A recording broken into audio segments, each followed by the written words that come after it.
Hello friends, welcome to Study with Harshit. Important question and answer series Business Environment and Legal Aspects of Business. Question 10 है हमारा Define Business Environment. Business Environment क्या होता है? Business Environment refers to the combination of internal and external factors. Business Environment जो है combination होता है internal और एक्सटर्नल फैक्टर्स का जो कि इन्फ्लुएंस करते हैं कंपनी के ऑपरेटिंग सिचुएशन को। साथ ही ये एनकम्पासेस करती है all element that can impact the business performance. इसमें इंक्लूड होता है इकोनॉमिक्स, सोशल, टेक्नोलॉजिकल, पॉलिटिकल और लीगल कंडीशंस। बिजनेस एनवायरनमेंट को समझना जो है इम्पोर्टेंट है, क्रूशियल है। किस लिए? स्ट्रेटेजिक प्लानिंग और डिसीजन मेकिंग के लिए, क्योंकि जो है हमें हेल्पफुल होता है।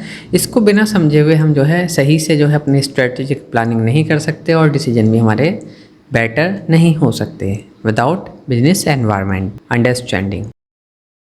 की components of business environment, number 1 है हमारे इंटरनल एनवायरनमेंट एंड सेकंड है एक्सटर्नल एनवायरनमेंट। सबसे पहले हम जानेंगे इंटरनल एनवायरनमेंट क्या होता है, इसमें क्या आता है। इसमें आते हैं हमारे एम्प्लॉयज़ में क्या हुआ, उनकी स्किल, एटीट्यूड और परफॉर्मेंस ऑफ द वर्कफोर्स।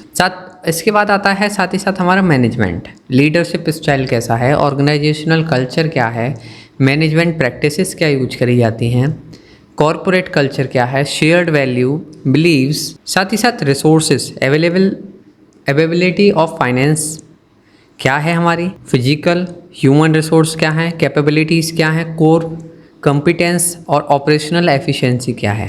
ये सभी चीज़ हमारी इंटरनल एनवायरनमेंट में आती हैं। एक्सटर्नल एनवायरनमेंट हमारा 2 कैटेगरी में डिवाइड होता है, माइक्रो और मैक्रो। सबसे पहले हम जानेंगे माइक्रो एनवायरनमेंट के बारे में। इसमें आता है हमारे कस्टमर्स, उनकी क्या नीड है, परफॉर्मेंस, प्रेफरेंस क्या है, बाइंग बिहेवियर क्या है ऑफ टारगेट मार्केट। इसके बाद आते हैं हमारे सप्लायर्स, ये जो है रिलायबिलिटी, कॉस्ट और quality of the supply chain होती हैं।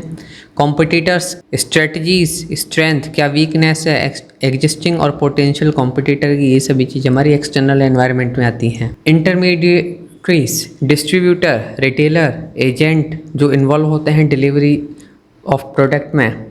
साथ ही साथ पब्लिक ओपिनियंस क्या हैं and influence of various stakeholder group. इसमें इंक्लूड आता है मीडिया, लोकल कम्युनिटीज़ और एडवोकेसी ग्रुप्स। एक्सटर्नल एनवायरनमेंट में हमारा मैक्रो एनवायरनमेंट में क्या होता है, economic environment, economic condition, inflation rate ये भी इफेक्ट डालते हैं, एम्प्लॉयमेंट लेवल, इकोनॉमिक पॉलिसीज़ क्या हैं, पॉलिटिकल और लीगल एनवायरनमेंट जिसमें कि गवर्नमेंट पॉलिसीज़ हो गई, रेगुलेशंस हो गए, लीगल इशू जो कि अफेक्ट डालते हैं बिजनेस ऑपरेशंस को।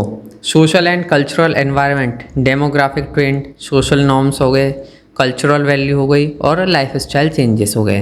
टेक्नोलॉजिकल एनवायरनमेंट जो इफेक्ट डाल सकता है, की कंपोनेंट होता है हमारा टेक्नोलॉजिकल एडवांसमेंट, इनोवेशन ट्रेंड्स क्या हैं, रेट ऑफ चेंज, टेक्नोलॉजी क्या है, कितनी जल्दी जो है टेक्नोलॉजी चेंज हो रही है। ये सभी चीज़ होती है हमारी बिजनेस एनवायरनमेंट में। ये हमारे की कंपोनेंट्स थे मेन, इंटरनल एंड एक्सटर्नल, और एक्सटर्नल में माइक्रो एंड मैक्रो। तो आई होप फ्रेंड्स आप सभी को समझ में आया होगा। इस सीरीज में हमारी 12 वीडियोस है, एक बार आप सभी को ज़रूर देखें। इसी तरह की और वीडियोस के लिए आप हमारी YouTube channel study with Harshit subscribe करें और आप हमें फेसबुक, इंस्टाग्राम एंड पिंटरेस्ट पर भी फॉलो कर सकते हैं।